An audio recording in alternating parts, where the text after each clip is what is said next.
going to be reading Just Jaime, Part 5, so let's get started. Jaime, I'm really hurt. I'm ready to hurl knives at my so-called former friends, especially Maya and Grace. They're like cowardly robots who do anything Celia says. Maybe I'm not as cool, but at least I'm well myself. Queen C may rule with her overlook evil power, but they are 100% organic farm-to-table chicken. Bok! I went from sad to steaming mad as soon as I saw Maya at volleyball. All I wanted to do was take her out. I almost did a few times, but she's no slouch. She's pretty good at the game, especially defense. So we just keep hurling the ball at each other and pretty much forgot that anyone else was there. Foom, foom. Okay, I better backtrack. Before volleyball, I was hanging out with Anthony, Tyler, and the three girls. I like just sitting there, listening to them talk about teachers, classes, and stuff. I even joined in a little and told them about the time Mrs. Wynne made me get up in front of class and read 5 pages from King Lear. I mispronounced every other word, but instead of getting embarrassed, I started mispronouncing words worse on purpose, and it became a giant game for everyone. Grotty parasites did all the thunder bent, spoke of maggots and strong of blonde. Giggle, ha-ha, sigh. They all laughed, well, everybody except Brianna. She looked like she wanted to, but was holding back for some reason. Maybe she just doesn't have a sense of humor. Other than that, I was surprised how much the girls' friendships seemed like Maya's and mine, or how it used to be. Also, I was shocked that Emmy could speak, laughing and chatting like seeing a unicorn. But soon I noticed Celia, Maya, and Grace watching us from the ledge. Then they started whispering about me, obs. I tried to ignore them, but Emmy, Brianna, and Sarah started noticing the loathsome threesome too. And they looked really uncomfortable. The boys were talking to each other and tuned everything out. Clueless snort. They're staring at us and whispering, so are we. Think they're talking about us? Oh yeah, that's what they're good at. Emma and Brianna gave me a weird look. I could see they were growing more uneasy, so was I. But I didn't want them getting caught up in my mess. Besides, it's not like these girls who enjoy being the center of attention, especially Celia's attention. Ugh. Being here was making things worse, so I started to get up and leave. But Anthony, who finally looked up and noticed, chimed in, clued him. Forget about him, let's go play some games. The others quickly agreed. I think they wanted to get away from the ski scope. Eyeball. I decided to distract myself with volleyball. That's one thing that always makes me feel better. As much as I like fashion, manicures, and food, I love volleyball. But I managed to turn a fun game near a massacre. Scree. Ack! And now here I sit, having anger management issues, as if my emotions weren't already all over the place. Frankenstein of Feelings Part 2. Agitation ankle. Furry frown. Stress stomach. Hostility hamstring. Suddenly I hear Coach Dirtle blow her whistle. Mr. Ballman speaks into a microphone. 7th grade tumble races start now. Nothing lures a kid, even a big kid, like giant human hamster balls. The loathsome squeal and make a detour from the potato sack area toward the tumble balls, which makes me want to avoid that game altogether.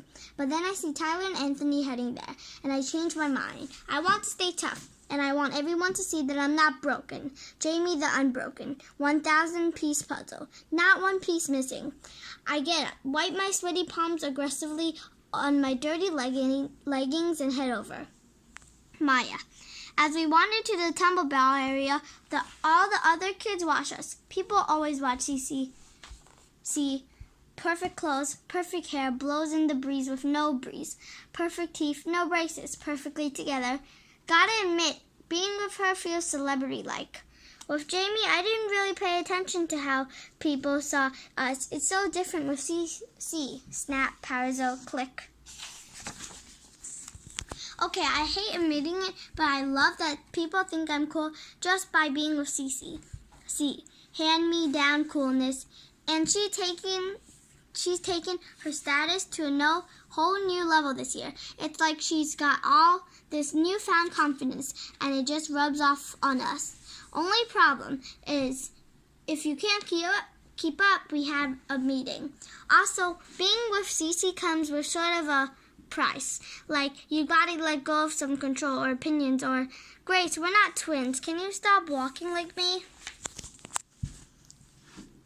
This is gonna be so much fun. Remember last year when Josh Collins rolled into me on purpose? He pretended he didn't see me, but I could see right through that. Giggle. Careful, my feet aren't lining up with hers. I remember that time. I also remember that Jay talked Celia into racing him because she liked Josh too. They became a couple for 3 weeks after that, until she got annoyed with all his texts. OMG, okay, you, heart, heart, heart, love me. Heart, heart, heart, me. I get it, blip. Coach Dirtle and Mr. Bondman try to round everybody up like cattle. Tweet, form 2 lines, folks. Celia grabs my arm and leads me right to line number 1. She practically shoves me in front.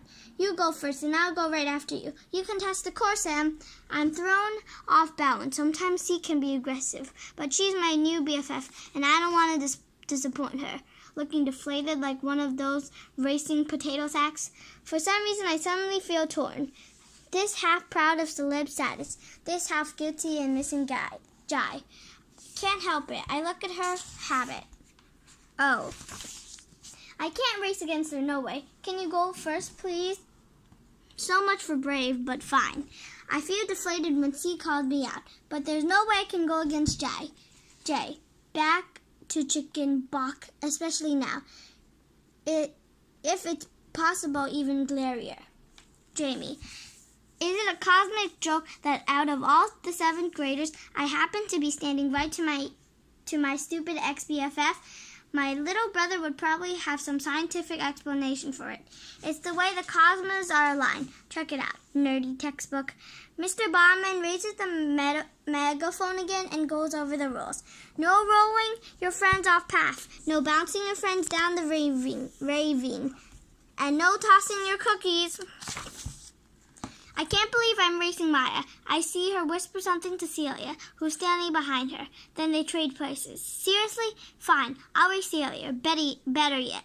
It feels like the anger is building up in me again, like fiery bubbles in my throat. I'll do this and come out on top. She may be Miss Popular, but I'm a better athlete, determined luck. Celia and I are first, and the teachers help us into the big goofy balls. Even though we did this at last year's field day, I still feel wobbly and unsure getting in. Looks like a big virus. Smells like the person who was in it before you. Celia is screeching and either laughing or crying. I'm not sure. I dream about rolling her in a human bowling ball into Maya and Grace. Strike! I struggled to stand up. I remember last year trying to adjust myself so I wouldn't fall out of the opening. I get myself upright and hold on to the clear, puffy sides. It's kind of slick in here and humid. I try not to think about that too much. Once we're set, Coach Dirtle raises her whistle to her lips. Everyone outside is screaming, cheer us on. On your mark. Get set. I look over at Celia. I have only one thought in my head. Beat her. Tweet, go! The teachers give us a little shove, and we're off. Well, sorta. This thing isn't easy. I slip and tumble right away, rolling to the side of the course. Coach Dirtle runs over and re-rotes me. I hear everyone laughing, but it's a good laugh, a fun laugh. Somehow I get upright and finally remember how I did it last year. Slow, long steps, pressing along the side, inside of the ball. I push with my hands. There we go, I'm doing it. Whoa, Celia is far ahead of me, but what I can see of her anyway. I can barely see, period. But in a few seconds, I managed to catch up. At first, I think my rage is feeling this thing, but I realize it's just moving too fast out of my control. And now I'm veering off again. Whoops, whoops. Before I know it, I'm tumbling into Celia. Our inflatables collide. That causes mine to bounce in the opposite direction. I slip and fall and toss inside the ball before it comes to a stop. When it does, I'm laughing so hard, tears roll down my cheeks. This was just what I needed. If I can't beat her, I might as well pound into her. I have no idea where I am. I cry out, sneaking like an old stock. 20 feet from finish line, wobbly. I look toward the finish line for Celia, but she's not there. I turn around and see her ball behind me. Celia is sitting on the ground a good distance away from it. She's all red-faced like she's about to cry. I see why. Her shirt had come off in the inflatable ball. It's a loose top, so it must have flown over her head when we were collided. We're supposed to tuck our shirts into our shorts or pants beforehand, but either she didn't listen or it came loose anyway. Coach Dodo's already hurling herself into the ball and grabbing the shirt. She runs with it towards Celia, who is now sitting and hiding her body with her arms. Only a bra. I hear the laughter before I see the others. The kids are pointing at Celia, and some of the boys are whistling. Mr. Bauman is trying to calm everyone down by yelling over the megaphone, "Avert your eyes, people!" It takes only a second for Coach to help Celia get her shirt on, and it was probably only a few seconds of exposure, but it happened. I've got to hand it to her. Once that shirt is on, she sniffles, wipes her eyes and nose quickly, and gets up without missing a beat. Sniffle. Everyone claps as she walks back, with Coach Dodo rolling the ball beside her. I pull up behind them, trying not to catch anyone's eyes. Some of the boys, like Joe Longo and half of the swim team, are hooting, and the girls are giggling. I'm no fan of Celia, but I would want to die then and there. But what does she do? First, she turns back and gives me the meanest look I've ever seen, devil eyes. Then she turns to the crowd, smiles widely, and waves. Everyone claps again. She takes a bow. Clap, clap, clap, clap. Coach Dodo and Mr. Ballman face palm at the same time. I just stand there with my mouth hanging open. As usual, she steals the day. Maya. I can't believe I'm watching my new BFF and my ex-BFF race against each other. Weirdly not sure who to root for, and even more unbelievable. Woo, clap, clap, clap. Instead of curling up in a blueberry ball, Celia comes out as the star in her own play. I forget that I was torn. I can't help it. That was amazing, see? I would have been like a wreck. You turned that disaster around. I know. No thanks to her. Did you see that? She totally crashed into me on purpose. Actually, I think it was an ex. Celia says loudly, but out of the teacher's earshot. She made it look like an accident, but I saw her coming at me like the giant ball from the 80s movies, Alabama Jones or something. Giggle, haha. James got jealousy issues. Actually, it's sad. She should really be more mature. Wait, that's totally unfair. It was obviously an accident. Psst, psst, giggle, psst. I don't say anything, but I feel mad, this time at Celia. Feelings getting more fickle than Lindsay Donkey, meaning very. So I'm going to stop here. I hope you enjoyed my video. Bye!